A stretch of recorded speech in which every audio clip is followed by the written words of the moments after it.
தமிழ் குரல் நேயர்களுக்கு வணக்கம். இன்று நம்மோடு சிறப்பு விருந்தினராக அரசியல் விமர்சகர், மூத்த ஊடகவியலாளர், வழக்கறிஞர் கோட்டீஸ்வரன் இணைந்திருக்கிறார். உரையாடுவோம். சார் வணக்கம். சார் வணக்கம். நேயர்களுக்கு அன்பு வணக்கம். சுதந்திர தின வாழ்த்துக்கள். இப்போ ஊழல் ஆட்சி தான் திமுக நடத்தினது அப்படிங்கிற குற்றச்சாட்டை தொடர்ந்து வச்சுட்டே இருக்கிறாரு முதலமைச்சர் விஜய் அவர்கள். நான் ஊழலை ஒழிக்கிறதுக்கு தான் வந்தேன் அப்படின்னு சொல்கிறாரு. இன்றைக்கு சுதந்திர தின உரையில் ஊழலை ஒழிக்கிறதுக்காக வாட்ஸ்அப் குழுவை நான் உருவாக்கியிருக்கேன், வாட்ஸ்அப் என்ன தந்திருக்கேன், அதில் நீங்கள் புகார் தெரிவிக்கலாம். ஒரு அண்ணனா தம்பியா மகனா என்ன தேர்வு பண்ணீங்க, இனிதான் நீங்கள் கூட இருந்து செய்ய வேண்டிய வேலைகள் எல்லாம் இருக்குது அப்படிங்கிறத பேசுகிறாரு. இப்போ ஒவ்வொரு இடத்துலேருந்துமே நிறைய வீடியோக்கள்லாம் வெளிவந்துட்டுருக்கு, ஊழல் சம்மந்தமான வீடியோக்கள். இந்த பழனி கோயில் நில முறைகேடுலேருந்து இப்படி ஏகப்பட்ட விஷயங்கள் வெளியாகிட்டுருக்கு. இப்போது திமுக விட மோசமான கட்டத்துக்கு தாவைக்காவினுடைய ஆட்சி போயிட்டுருக்குறா சார். அதாவது இப்போ லஞ்சம் சம்மந்தமான விவகாரங்கள் வருது. இப்போ இந்த 1,30,000 அப்படின்றது லஞ்சம். இப்போ பழனியில் முறைகேடு இருக்குன்னா அதெல்லாம் லஞ்சம். ஊழல்ன்றது இன்னும் நல்லா வெயிட்டாக லம்பாக சம்பாதிக்கிறது. 2,000 கோடி 3,000 கோடி அந்த மாதிரி பெருசாக சம்பாதிக்கிறது. அது இப்போ இவ்வளோ சீக்கிரம் அது வெளியில் தெரியாது. ஏன்னா இன்னும் டெண்டரே இவங்கெல்லாம் விட ஆரம்பிக்கலை. இன்னும் பல ஆயிரக்கணக்கான கோடிக்கணக்கான டெண்டர்கள் விடப்பட வேண்டியதுக்கு. மழையில் நிறைய வேலைகள் வரும். இந்த ரோடு போடுறது, போட்ட ரோடையே போடுறது, அதுக்கப்புறமா ரோடு போட்டால் மாதிரி கணக்கு எழுதுறது, இதெல்லாம் இருக்குது. அதெல்லாம் இன்னும் இவங்க 3 மாதம்தான் ஆகுது. அதனால் லஞ்சம் சின்ன லெவலில் நடக்கிறது. விஜய் சார் என்ன பண்ணுறாருன்னா அதை தான் ஃபோக்கஸ் பண்ணுறாரு. இப்போ ஐயா ஆதவர்ஜுனாவை வைத்துக்கொண்டு நீங்கள் ஊழலை பற்றி பேசுறது எனக்கு நகைச்சுவையாக இருக்குது. இப்போ என்ன விதமான புரிதல் இது? இப்போ ஐயா விஜயபாஸ்கரை வச்சுக்கிட்டு நீங்கள் ஊழலை ஒழிப்புன்றீங்க, அதெல்லாம் எனக்கு நகைச்சுவையாக இருக்குது. இப்போ ஒரு சைடு இதை பார்க்க வேண்டியதாக இருக்குது, இன்னொரு சைடு பார்த்தா இந்த பிரபுன்றது டாக்டரு, மருத்துவர், அப்புறம் இந்த விக்னேஷ் புதுசாக வந்திருக்கிறாப்பல, அதுக்கப்புறமா ராஜமோகன் ஒரு புதிய அமைச்சர், இது மாதிரி புதிய அமைச்சர். இப்போ ரஞ்சித் புதிய அமைச்சர். இப்போ இவங்கெல்லாம் அமைச்சராகனு அவங்களுக்கே தெரியாது. அவங்க நினச்சி கூட கற்பனையில் கூட நினச்சிருக்க மாட்டோம். ஸோ இந்த அதிசயமாக நடந்திருக்கு. அப்போது இவர் தடமாறி இருக்கார். இதை பண்ணுறன்ட்டு தான் இவர் மக்கள்கிட்ட சொன்னார். அதாவது கீர்த்தனா மாதிரி ஒரு ஆளையோ, ராஜமோகன் மாதிரி ஒரு ஆளையோ, அதுக்கப்புறமா ஆனந்த் புஷி ஆனந்த் மாதிரி ஒரு ஆளையோ இவர்களை அடையாளமாக காட்டி நான் அமைச்சராக்குவேன், இவர்கள் நல்லவர்கள், இதுதான் மாற்றம்னு சொல்லி தான் நீங்கள் பண்ணீங்க. ஆனால் இதில் என்ன பண்ணியிருக்கீங்கன்னா நிறைய விஷயம் ஆல்ரெடி பொதுமக்களுக்கு ஃபுல்லாக தெரியாது இந்த கதை. ஆனால் ஏடாகூடமானவங்க அரசியல் பாரம்பரியம் இருக்கிறவங்களுக்கும் சைலண்ட்டாக சீட்டு கொடுத்துருக்கீங்க. வேறு கட்சியில் வந்தவங்க கடைசி நேரத்தில் கொடுத்துருக்கீங்க. அப்போ மக்களுக்கு பாதி தெரியும், மீதி பாதி தெரியாது. அந்த மீதி பாதி தெரியாதது அம்பலமும் படத்தில் பிரச்சாரமும் படத்தில். ஏன்னா திமுக அதிமுகவை எதிர்த்தும், அதிமுக திமுக எதிர்த்தும் பிரச்சாரம் பண்ணிட்டு இருந்தது. தாவேக்காவை யாருமே செக் பண்ணல, ஃப்ரீயாக உள்ள வந்துட்டாங்க. ஆனால் இப்போது இதை பிரித்து அந்தந்த தொகுதியில் அந்தந்த இடத்துல இதெல்லாம் பண்ணும்போது தான் தாவேக்கா என்ன தப்பு பண்ணுறதும் சரி இல்லை. தாவேக்கா ஒருவேளை உண்மையிலே ஊழலும் இல்லை லஞ்சமும் இல்லாத ஒரு ஆட்சியை கொடுக்குறா, தாவேக்கா திருப்பி ஆட்சிக்கு வரத்துக்கு வாய்ப்பு எப்படி போகுதுன்றதை பார்க்கல. இல்லை, இப்போ சேலத்திலேயே இந்த சுவிஸ் ஒரு குடிநீர் இது கான்ட்ராக்ட் கொடுத்துருக்காங்களே, அது ஏற்கனவே திமுக பேசின இதுன்னு சொல்கிறாங்க. திமுக பேசின கான்ட்ராக்டுக்கும் இவங்க இப்போ ஒப்பந்தம் போட்டிருக்கக்கூடிய கான்ட்ராக்டருக்கும் 277 கோடி ரூபாய் வித்தியாசம் இருக்குது. இது ஊழல். இது யாருக்கு போகுது? அதிகாரிகளுக்கு போகுதா, அரசியல்வாதிகளுக்கு போகுதா, தாவேக்காவுக்கு கட்சி ஃபண்டாக போகுதா அப்படிங்கிற கேள்வியை எழுப்பியிருக்காங்க. நக்கீரனில் அதை பற்றி எழுதியிருக்கிறாங்க.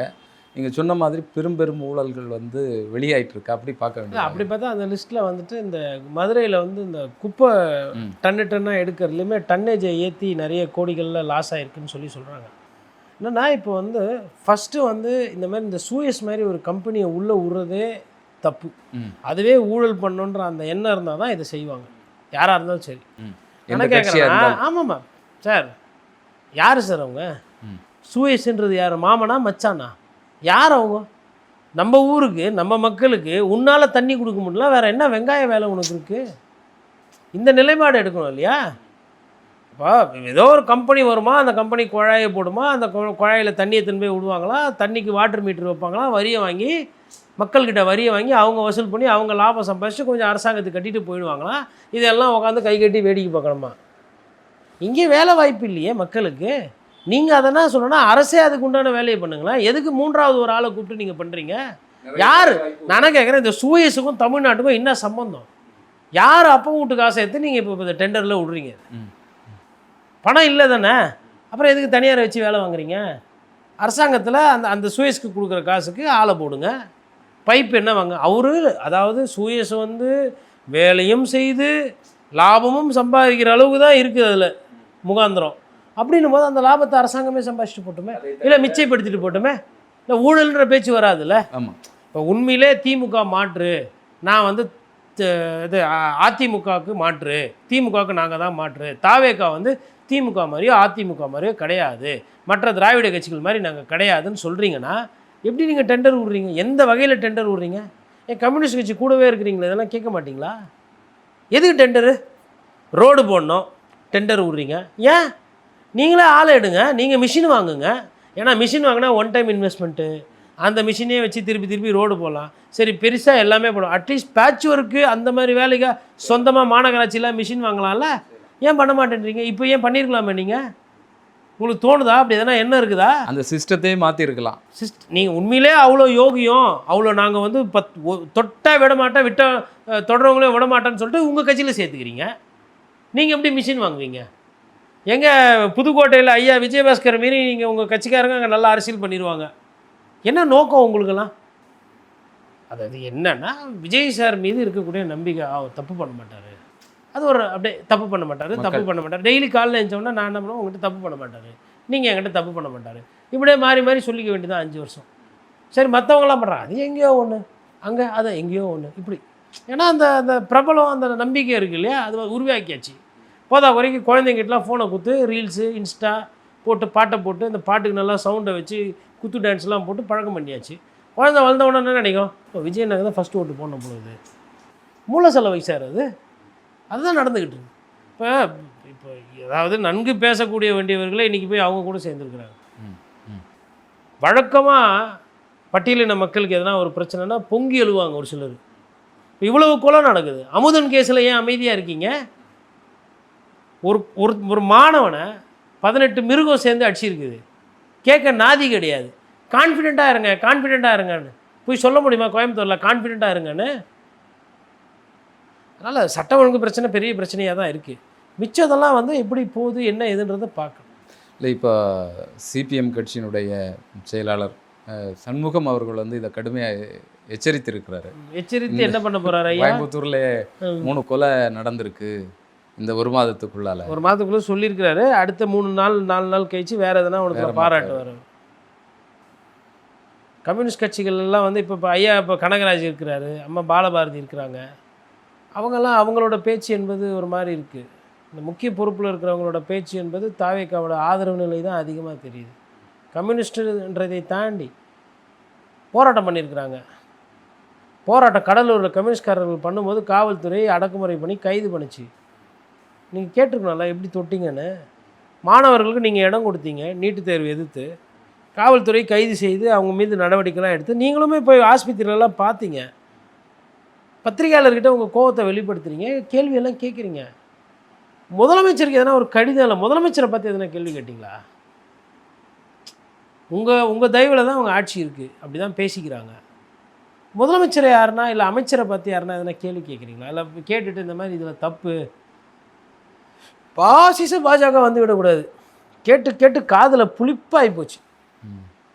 நயினார் நாகேந்திரனே அமைதியாக இருக்கிறார்.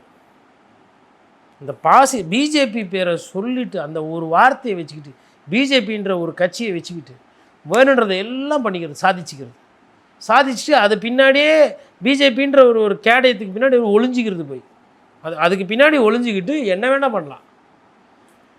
ஒரு சில மது விற்பனைலாம் வந்து ரத்துன்னு வருது, அப்புறம் 24 மணி நேரம் கழிச்சு அது ஓகேன்னு வருது. எப்படி அது அவ்வளோ ஃபாஸ்ட்டாக செயல்படுமா அரசு? எஃப்எஸ்எஸ்ஐ எல்லாம் இது மாதிரி. நீங்கள் மெடிக்கல் ஷாப்பில் போய்ட்டு ஒரு மருந்து கேட்குறீங்கன்னாவே என்ன சொல்லுவாங்க சம்டைம்ஸு, இல்லைங்க இந்த சுகர் மாத்திரை இல்லை, இது பதிலாக வேறு தருவேன், இல்லைங்க ஒரு 2 நாளில் நான் வர வைக்கிறேன், அப்புறம் வந்து வாங்கிக்கோங்கன்றாங்க. அது மாதிரி தான் இருக்குது. ஆனால் இதெல்லாம் பாருங்கள், டக்குன்னு பிராண்டு மாறுது, கடையில் வருது, புது கடைன்றீங்க, ஆன்லைனில் விற்கிறேன்றீங்க. இதெல்லாம் மாற்றம் தான், நல்ல மாற்றம் தான், வரவேற்கிறோம். நான் என்ன சொல்கிறேன்னா அதில் பயம் தேவையில்லை. வீடு விற்றுருங்க. என்ன அவங்க மக்களை தேடி மருத்துவம் நாங்கள் கொடுத்தோன்னு மா சுப்பிரமணியன், நீங்களும் மருந்து தான் கொடுத்தீங்க, நாங்களும் வீட்டுக்கு அதுவும் மருந்து தான், அது பேரும் நாங்கள் வீட்டுக்கு கொடுத்தோம் அப்படின்னு நீங்கள் சொல்லிக்கோங்க மதுவை. சரியாக போச்சு, அவ்வளோதானே. தாவேக்கா கட்சியில் இருக்கக்கூடிய முக்கியமான பொறுப்பாளர்கள் மீதே தொடர்ந்து பாலியல் குற்றச்சாட்டுகள் வந்துட்டுருக்கு. அதுவும் தாவேக்கா கட்சியில் இருக்கக்கூடிய பெண் பொறுப்பாளர்களை வந்து சொல்கிறாங்க. இப்போ தூத்துக்குடியில் இருந்து ஒரு அம்மா வந்து பேட்டி கொடுத்தாங்க. 3 முக்கியமான தலைவர்கள், அந்த பகுதியில் இருக்கக்கூடிய தாவேக்காவினுடைய தலைவர்கள் தன்னை வந்து மோசமாக இது பண்ணாங்க அப்படிங்கிறத சொல்கிறாங்க. அமைச்சர் ஸ்ரீநாத்திட்ட போனால் ரூஸுக்கு எதிராக நான் வந்து நடவடிக்கை எடுக்க முடியாது அப்படின்ட்டு வந்து அவர் இது பண்ணி விட்றாரு. நீர்வளத்துறை அமைச்சர்கிட்ட போனாலும் அந்த மாதிரி பதில் தான் வருது அப்படிங்கிறாங்க. இந்த மாதிரியான அட்ஜஸ்ட்மெண்ட் எல்லாம் இருந்தால் தான் உனக்கு பதவி கிடைக்கும், நீ வந்து கட்சியில் இருக்க முடியும் அப்படிங்கிறதெல்லாம் பேசுகிறாங்க. இதை எப்படி பார்க்குறது சார்? தொடர்ந்து இந்த மாதிரி நடந்துகிட்ருக்கேன் தாவேக்கா. இல்லை சார், தொடர்ந்து இந்த மாதிரி நடந்தாலும் விஜய் சாரோட பிம்பம் என்பது மேலே இருக்குது. நீங்கள் இப்போ வந்து ஒரு 1000 பேர்கிட்ட போய் ஓட்டெடுப்பு கணக்கெடுப்பு மாதிரி எடுத்திங்கன்னா 1000 பேரில் வந்து இன்னமும் விஜய் சார் ஜெயிக்கிற அளவுக்கு தான் இன்னமும் இப்போ தானே வந்திருக்காரு. அது என்னென்னா, நிறைய பேருக்கு வந்து என்னென்னா, அவங்களுக்கு பிரச்சனை வந்தால் தான் அது புரியும். இப்போ வேறு யாரோ பக்கத்து வீட்டில் தான் நடக்குது இதெல்லாம், அதனால் அதோட அருமை தெரியாது. இது நாள் ஆனால் தான் அது புரியும். பட்டாதான் தெரியும், பட்டாதான் பொறுப்புன்னுவாங்க இல்லையா, அந்த மாதிரி இது நாள் ஆகும். இப்போ இதை ஏன் நம்ம பத்திரிகையாளர்களாக நம்ம வேலையை செய்யணும். அதனால் நம்மளா போய் தேடி எதுவும் எடுத்து பேசலை. புகார்னு வரவே தான் இப்போ அதை பற்றி நீங்கள் என்கிட்ட கேள்வி கேட்குறீங்க, நான் அதை பற்றி கருத்து சொல்கிறேன். இப்போ அதனால தான் சொல்கிறேன், தாவேக்கான்றது அப்படியே ஒரு புனித கட்சி கிடையாது. அதுவும் அதிமுகவை போலவோ திமுகவை போல ஒரு சாதாரண கட்சி.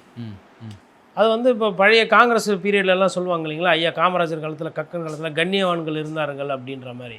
இதெல்லாம் வெளியில் வராமல் இருக்கிறதுக்கு தான் இவங்க என்ன பண்ணுறாங்கன்னா, அடிக்கடி அம்மையார் ஜெயலலிதான்னு சொல்லிக்கிறது, எம்ஜிஆர் என்று சொல்லிக்கொள்வது, காமராஜர் வழியில் ஆட்சின்னு சொல்லிக்கிறது, இதெல்லாம் மறைக்கிறதுக்கு மடைமாற்றம் இருக்குது.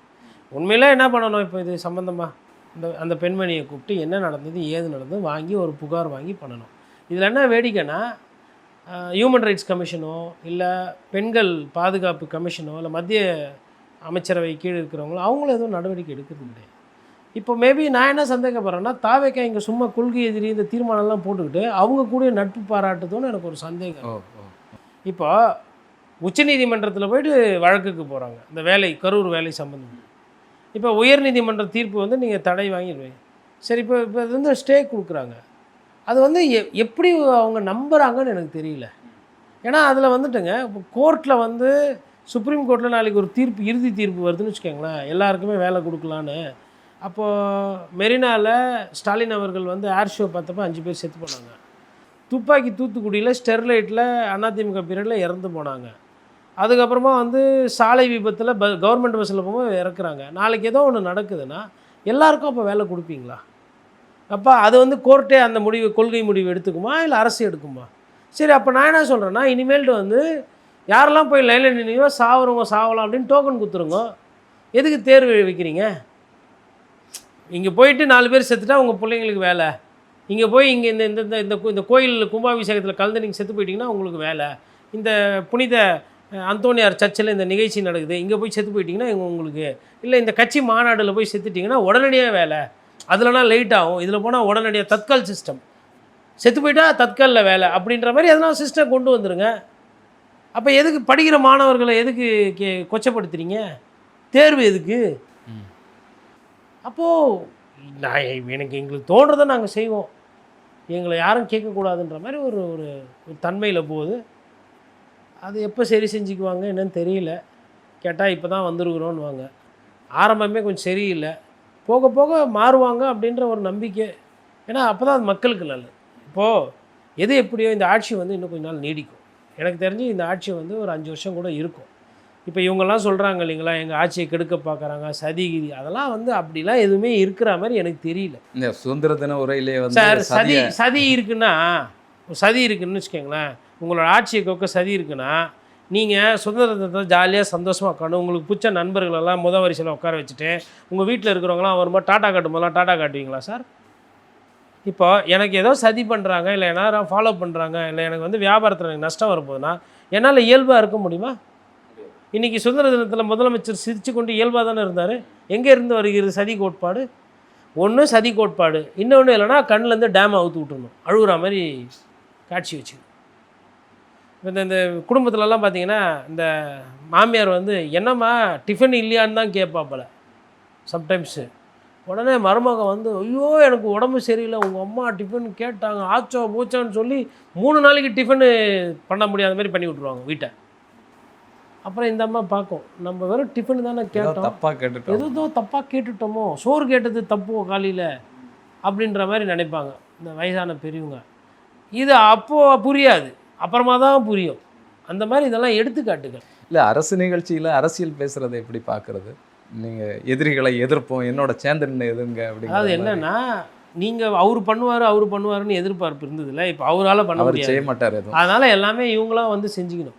இப்போ தாசில்தார் லஞ்சம் வாங்குறாருன்னா அங்கே போயிட்டு விஜய் அண்ணாக்கிட்ட சொல்லிட்டா அப்படின்னா போய் விஜய் அண்ணாக்கிட்ட போய் லெட்ரு வாங்கிக்கப்பா அப்படின்னு அவர் சொல்லிட்டாருன்னா என்ன பண்ணுறது?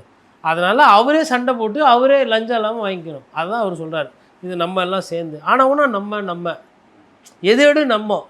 இப்போ அவங்களாம் ஆஃபீஸு எப்படி 10வது ஃப்ளோரில் ஏசி போட்டு பெருசாக வச்சுன்னு இருக்கிறாங்களா? சாதாரண வாழ்க்கை வராங்களா அவங்களாம்? இல்லை உங்களை மாதிரி அவங்களும் எல்லாம் கோட்டு போட்டு சூட்டு போட்டு சுற்றின்னு இருக்கிறாங்களா?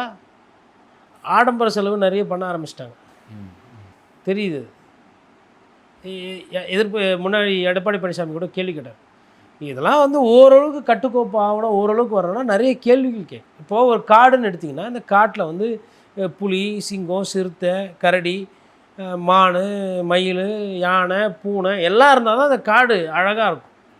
அதே மாதிரி இந்த சட்டமன்றத்தில் ஸ்டாலின் அவர்கள் இல்லாதது இந்த சட்டமன்றத்துக்கு ஒரு பெரிய பின்னடைவு. நாம் தமிழர் கட்சி அண்ணன் சீமான் இல்லாதது ஒரு பெரிய பின்னடைவு.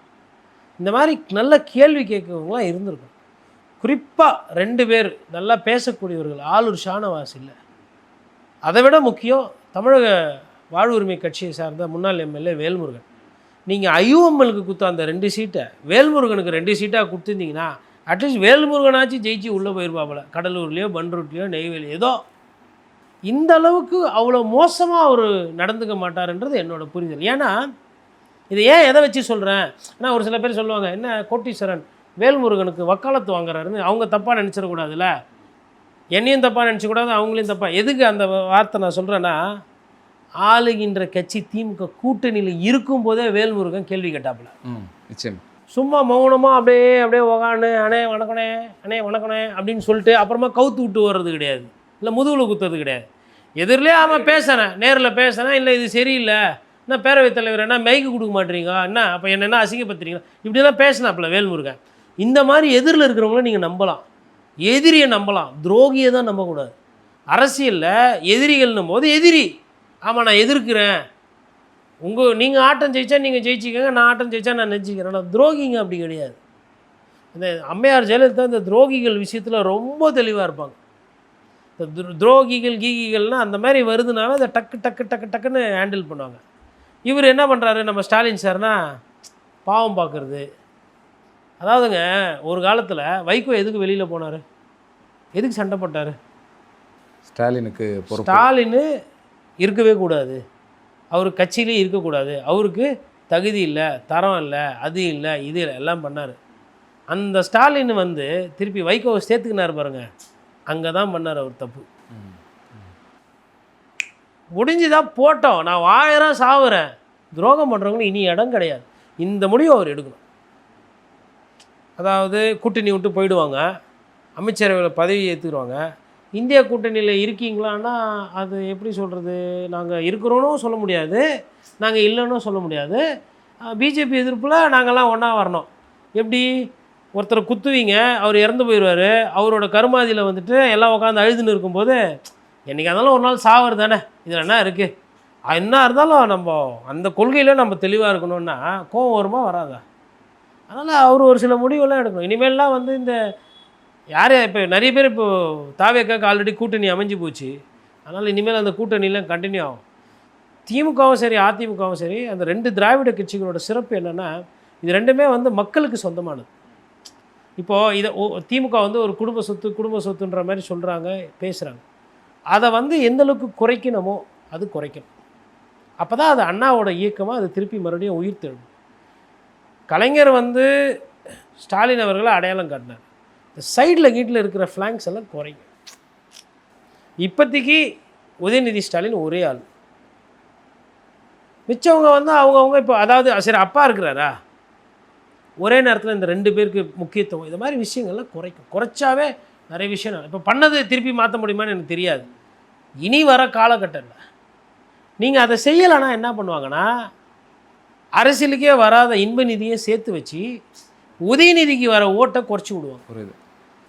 போதா குறைக்கு ஐயா சபரீசன் சார், இந்த நல்லவங்கள்லாம் இருக்கிறாங்கல்ல, யார் நம்ம மார்ட்டின், அதுக்கப்புறமா இப்போ இவர் ஐயா ஆதவு, இந்த மாதிரி பணக்கார வீட்டு பாய்ஸ்லாம் இருக்காங்கல்ல, இவங்களெல்லாம் நிறைய பழக்கம் பண்ணி விட்டது இவர் தான். அதெல்லாம் வேணாம் இனிமேல்ட்டு. Udhayanidhi Stalin will be the face of DMK. அவருக்கு ஆலோசனை கொடுக்கறதுக்கும் அறிவுரை கொடுக்கறதுக்கும் கட்சியினுடைய தலைவர் ஸ்டாலின். எவ்வளவு சீக்கிரமாக இடைத்தேர்தலாம் வரப்போகுது, இடைத்தேர்தல் எப்படி இருக்கும், சாதகமாக இருக்குமா திமுகவுக்கு இல்லை தாவேக்காவே திருப்பி, ஏன்னா இடைத்தேர்தலில் பொதுவாக ஆளுங்கட்சி தான் ஜெயிக்கும், தாவேக்காவே வெற்றி பெறுமாலாம் தெரியாது. அதிமுக நிறைய இடத்துல வந்து குதிரை பேர் அரசியல் பண்ணி டெக்னிக்கலாக அதை பண்ணி அதிமுகவை வீழ்த்தி இருக்கிறாரு ஐயா விஜய் சார். அதாவது மக்கள் வந்து அதிமுகவை தோக்கடிச்சாங்க, ஆனால் அதிமுக தூக்கி எறியல. அதிமுகவை 47 இடம் ஜெயிக்கணும்னு தான் ஓட்டு போட்டிருக்காங்க. அந்த மக்கள் முடிவை மாற்றிட்டு உங்களுக்கு வசதியாக நீங்கள் பண்ணி வச்சுருக்கிறீங்க. இவ்வளோ வேலை பண்ணிவிட்டு குதிரை பேரை பழியை தூக்கி ஊரில் இருக்கிறவங்க மேலெலாம் போட்டுட்ருக்கீங்க. பண்ணுறது நீங்கள், பழியை தூக்கி இன்னொருத்தர். கரூரில் பழியை தூக்கி திமுக மேலே போட்டாச்சு, குதிரை பேர அரசியல் பழியை தூக்கி எடப்பாடி பழனிசாமி மேலே போட்டாச்சு. போட்டுட்டு அதை வெற்றிகரமாக பிரச்சாரம் பண்ண முடியுதுல்ல, அதுதான் அவங்களோட சாமர்த்தியத்தை, அதுதான் தாவேக்காவோட வளர்ச்சி. பார்த்தீங்களா அப்படின்ட்டு இவங்க வெள்ளையை சொல்லியமாக போயிட்டு மாவட்டம் அமைச்சர் அப்படி இப்படின்னு பந்தாவே இருந்துட்டோம்னா போயிட்டு ஜனங்க கிட்ட ஜாட்டியே தச்சிங்கன்னா கூட இல்லையா ரத்தம் வரலையே அப்படின்ற மாதிரி இருக்குது. அவங்க இங்கே ஊற்றின்னு வந்தால் கூட ஐயோ இவ்வளோ ரத்தம் அப்படின்ற மாதிரி இருக்குது அவங்களது. யார் எப்படி செயல்படுறான்னு இருக்குல்ல மக்கள்கிட்ட. மக்களுக்கு எடுத்தவுடனே ஒருத்தர் நல்லவரா கெட்டவரான்லாம் உடனே பார்க்க முடியல. ஒரு வாய்ப்பு போடுவோமே, இவங்களுக்கே போட்டோம், போர் அடிச்சு போச்சு, மாற்றி போடுவோமேன்னு போட்டாங்க. அதுவும் இருக்குது. இல்லை, விஜய் அவர்கள்ட்ட ஒரு பதட்டம் இருக்கா? இப்போ தோல்வி ஆயிரும் அப்படிங்கிற ஒரு பதட்டம் இருக்கா? ஏன்னா இப்போ வீட்டு வரி எல்லாம் வசத்துனாங்க, மின்சார கட்டணம் எல்லாம் கடுமையான மடங்கு பலருக்கும் வந்து வசந்திருக்கு. அதன் மூலமாக தனக்கு உள்ளாட்சி தேர்தலையோ இடைத்தேர்தலையோ தோல்வி வரும் அப்படிங்கிற ஒரு அச்சத்தின் விளைவாகத்தான் இந்த சுதந்திர தின உரையில் வந்து அவருடைய உரை அப்படி இருக்கா? என் கூட இருங்க, எல்லாத்தையும் எதிர்ப்போம் சேர்ந்து அப்படிங்கிற மாதிரி. எதிரியை தோல்வின்னு கிடையாது, அவரோட பிரச்சார யுக்தி அப்படிதான். நாம எல்லாம் சேர்ந்து தானே உங்கள் விஜய் நான் என்ன கேட்குறேன், கோயம்புத்தூரில் அமுதம் நடந்ததில்ல, இந்த வீட்லலாம் ஒவ்வொரு வீட்லேயும் விஜய்லாம் இருந்தாங்களா, அவங்களாம் என்ன பண்ணுறாங்க, கோலி விளையாண்டுங்கிறாங்களா? 10 கொலை நடந்தது, அந்த வீட்டில் இருக்கிற விஜய்லாம் என்ன பண்ணுறாங்க சார்? அது வந்து ஒரு சைக்காலஜிக்கல் அப்பீல். உங்கள் வீட்டு பையன் சரி, எங்கள் வீட்டு பையனா அப்போ தீபாவளி பொங்கலுக்கெல்லாம் வந்து போவீங்களா? இல்லை நாங்கள் தான் வந்து உங்களை பார்க்கணுன்னா பார்க்க முடியுமா சொல்கிறது? ஏன்னா எம்ஜிஆர் யூஸ் பண்ணார் அதை, உங்கள் வீட்டு பிள்ளைன்னு. உடனே அது அங்கேருந்து எடுத்துக்கிறது. எம்ஜிஆரோட நிழல்கிட்ட கூட போக முடியாது, எம்ஜிஆரோட நிழல்கிட்ட கூட போகணும். ஏன்னா எம்ஜிஆர் வந்து ஒரு சில விஷயத்தை வந்து 4 பேர்கிட்ட கேட்டு செய்வார், பார்த்து செய்வார். அவருக்குமே பயம்லாம் உண்டு, மக்களுக்கு எதிராக எதுவும் போயிடக்கூடாதுன்ற மாதிரி. அதனால தாங்க தொடர்ந்து ஜெயிக்க முடிஞ்சது, அவ்வளோ நாள் இருக்க முடிஞ்சது. சும்மா எம்ஜிஆர் நிற்க வேண்டியது, சும்மா அண்ணா நிற்க வேண்டியது. அண்ணாவோட அந்த தைரியத்துக்கு முன்னாடியோ அரைச்சிட்டுறதுக்கு முன்னாடி நீங்கள் என்ன பண்ணுவீங்க? அண்ணா எப்பேற்பட்ட கோபத்துலையுமே வந்து கண்ணியமான வார்த்தையை தான் பயன்படுத்துவார். அது அண்ணாக்கு இருக்கிற அந்த தைரியம், அந்த அண்ணாக்கு இருந்த அந்த ஆண்மை. வாதம் தானே பண்ணணும், நான் வந்து உன்னை வந்து கொலைப்பழி போடணும், உன் மேலே வந்து தப்பான புகார் சொல்லன்றது இல்லை. நம்ம வாதிப்போம், நம்ம பேசுவோம், புள்ளி விவரம், தரவுக்கு தரவு. அதே மாதிரி எப்போ எதிர்க்கணும், எப்போ எதில் ஆதரிக்கணும் ஒரு விஷயத்தை அப்படின்றது தெளிவு. குறைந்தபட்சம் காவேரி பிரச்சனை கூட உங்களால் பேச முடியலையே, அப்புறம் அண்ணாவை பற்றி பேசுகிறீங்க நீங்கள், அப்புறம் பெரியாருன்றீங்க. ஊரில் இருக்கிற எல்லா சாமியாரையும் கூட வச்சுக்கிட்டு ஜபமாலையை கையில் எடுத்துன்னு போயின்னு நான் வந்து பிறப்பால் இந்த மதம், நான் பிறப்பால் அந்த மதம், நான் அந்த பெருமை. ஏன் உங்களுக்கு அவ்வளோ தைரியம் இருந்ததுன்னா இதை நீங்கள் வந்து தேர்தலுக்கு முன்னாடி சொல்லியிருப்பீங்களா? நீங்கள் நான் பான் கிறிஸ்டின்னு தமிழ்நாட்டில், ஏன் தமிழ்நாட்டில் உங்களால் சொல்ல முடிஞ்சுது இப்போ? ஏன்னா தமிழ்நாட்டில் அந்த நோய் கிடையாது சார், மதம்ன்ற நோய் கிடையாது. தமிழ்நாட்டில் யாரும் வந்து ஒருத்தர் ஜோசஃபாவோ ஒருத்தர் இக்பாலாவோ ஒருத்தர் ஈஸ்வரா பார்க்குறது கிடையாது. இது இப்படி ஓட்டு போட்டிருக்கிறாங்க உங்களுக்கு. ஜோசப் விஜய்ன்ற ஒருத்தருக்கு, ஒரு சிறுபான்மையினருக்கு ஓட்டு போட்டு முதலமைச்சராக வச்ச ஒரு ஊரில், அந்த ஊரில் இருக்கிற சட்டமன்றத்தில் நீங்கள் வந்து நான் கிறித்துவன்னு நீங்கள் பதிவு பண்ணுறீங்க. அப்போது யார் மேலே தப்பு?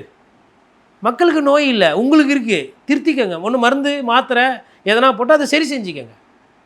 ஓரளவுக்கு லைட்டாக இப்போ கரெக்டாக வராரு. இல்லை, இவர் சபாநாயகரே அப்படி தானே பேசுகிறாரு. பைபிளை பின்பற்றினதுனால தான் விஜய் அவர் சபாநாயகராவது வெளியில் பேசுகிறாருங்க. சபாநாயகர் உள்ளே உட்காந்து அந்த ஃபஸ்ட்டு ஒரு வாட்டி ஏதோ பேசினார், இது திருச்சபை கூட்டம் மாதிரி இருக்குன்னொன்னே அவர் மாற்றிக்கிட்டார். அவருக்கு அந்த மெச்சூரிட்டி இருக்குது, அந்த பண்பு இருக்குது. ஒரு சில நேரத்தில் அதை தாவேக்காரங்க தப்பு பண்ணாலுமே அதை சரி செய்ய முயற்சி பண்ணுறாரு. ஒரு சிலர் நான் அப்படி தான் பேசுவேன், நான் அப்படி தான் பண்ணுவேன் அப்படியே அவர் மைக்கை தள்ளுறது. என்ன இது, எங்கேருந்து வருது இது? கிறிஸ்டியானிட்டி கற்றுக் கொடுத்த அதான் மைக் அப்படி தள்ளுறது, நான் அப்படி தான் பேசுவேன் அப்படின்றது என்ன இது? அது முறை இல்லையா? அதான் பிக் பாஸில் இன்று 4வது நாள் பிக் பாஸ் என்ன நடந்தது அப்படின்ற மாதிரி இருக்குது சார். சட்டமன்றம் மைக்கை தள்ளி விட்டார், என்ன நடந்தது அப்படின்ற மாதிரி. அது பேரவையா, சட்டமன்றமா, மக்கள் பிரச்சனையா, இல்லை இந்த மாதிரி கண்டென்ட் கொடுத்துன்னுக்கிறீங்க உட்காந்து? இது இப்படி தான் நடக்க போதுன்னா சட்டமன்றம் வந்து ஃபஸ்ட்டு நான் சந்தோஷப்பட்டேன், இவ்வளோ நாள் நடக்குதுன்னு. இப்படி தான் போக போதுன்னா அதில் மாண்பு இல்லை. சரி, இவங்க தான் இப்படி இருக்காங்கன்னு பார்த்தா அது ஐயோ திமுகவில் இருக்கிறாங்க பாருங்க, முன்னாள் அமைச்சர்கள் அருமை என்ன அப்படியே கோவே, அதாவது தாவேக்காக்கு வலிக்கவே கூடாது, அப்படி ஒரு மென்மையான விமர்சனம். இல்லை, மற்றவங்களுக்கு பாதிப்பு திமுகவையும் தொற்றி கொண்டதா? இப்போ விஜய் அவர்களை விமர்சிக்கக்கூடாது, விஜய் அவர்கள் ஒரு என்னன்னா பயம் சார். ஓகே, நிறைய பேருக்கு வருமானம் ஜாஸ்தி, சொத்து ஜாஸ்தி, வழக்கு கிழக்கு எதுக்கு, அப்படியே அமைதியாக சூதானமாக போயிடுவோம் அப்படின்ற மாதிரி. நான் என்ன சொல்கிறேன்னா, விலகிடுங்கன்ற அரசியலை விட்டு. மக்கள் பிரச்சனையை கூட பேச மாட்டேன். உங்கள் கட்சியினுடைய தலைவரை ஒரு வார்த்தை ஃபுல்லாக பேசலை, நீங்களாக அதை ஒன்று புரிஞ்சுக்கிட்டு இங்கேருந்து கைது பண்ணி தஞ்சாவூர் வரலாம் போகிறாங்கன்னா, நான் என்ன சொல்கிறேன், உதயநிதி ஸ்டாலினை மறந்துடுங்க. தமிழ்நாட்டினுடைய எதிர்க்கட்சி தலைவருங்க. தமிழ்நாட்டினுடைய எதிர்க்கட்சி தலைவரை கூட பாதுகாக்க முடியலன்னா நீங்களாம் என்ன சட்டமன்ற உறுப்பினர், நீங்களாம் என்ன பண்ணுறீங்கன்னு நான் கேட்குறேன். உங்கள் கட்சியினுடைய சட்டமன்ற உறுப்பினரையோ தமிழ்நாட்டில் எதிர்க்கட்சி தலைவரை கூட உங்களால் வந்து அந்த கைது வந்து தவறான கைது, அது அவசரமாக முந்திரி கோட்டத்தனமாக பண்ணது அப்படின்னு உங்களால் பதிவு பண்ண முடியாமல் ஒரு சட்டமன்றத்தில் உங்களால் அதை பெருசாக பேசுபொருள் ஆக்க முடியலன்னா நாளைக்கு மக்கள் பிரச்சனைக்கு நீங்கள் என்ன பேசுவீங்க? எடப்பாடி பழனிசாமி இன்றைக்கி பிரச்சனையாகுது. எடப்பாடி பழனிசாமியே வந்து கேள்வி கேட்குறாங்க. எடப்பாடி பழனிசாமி நீங்கள் நிராயுத பாணி. எடப்பாடி பழனிசாமி கிட்டே இருந்த எம்எல்ஏவெல்லாம் உருவிட்டாங்க. நடந்தது குதிரை பேர அரசியல். அந்த குதிரை பேர அரசியல் நடக்கும் போதும் நிறைய எம்எல்ஏ, அதிமுக எம்எல்ஏ உட்காந்து வேடிக்கை பார்க்குறீங்களே, நாளைக்கு நீங்கள்லாம் மக்களுக்கு எப்படி பேசுவீங்க? உங்கள் சொந்த தலைமைக்கே பேசாமல் உங்களோட சுய லாபத்துக்கோசரம் அரசியல் பண்ணுறீங்களே, நீங்களாம் நாளைக்கு மக்களுக்கு பேசுவீங்களா? அப்போ பத்திரிகைக்காரன் வந்து இழிச்சவாயம் இல்லையா? பத்திரிகைக்காரன் பேசணும், இப்போ போலீஸ் வந்து அரெஸ்ட் பண்ணி போயிடும், அப்புறமா நீங்கள்லாம் அறிக்கை விட்டுட்டு உக்காந்து இருப்பீங்க. எங்கே போகுது நாடு சார்? 3 முதலமைச்சர் சார், ஓபிஎஸ், ஸ்டாலின், இபிஎஸ், 3 முதலமைச்சர் இருக்கிற ஒரு ஸ்டேட் மாதிரி. இப்போ இது வந்து எவ்வளோ ரிச் ஆகுது பாருங்கள், இருமுனைன்றதை தாண்டி 3 முறை. இதில் வந்து இப்போ இந்த மாதிரி 3 பேருமே கேள்வி கேட்பாங்க, 3 பேருமே பேசுவாங்கன்னும் போது விஜய் சார் எவ்வளோ கண்ணியமாக எவ்வளோ யோசிச்சு செய்யணும். அப்படி தான் போதா? அதான் அங்கே பிரச்சனை. தொடர்ந்து பேசுவோம் சார். உங்களுடைய நேரத்திற்கும் கருத்திற்கும் நன்றி.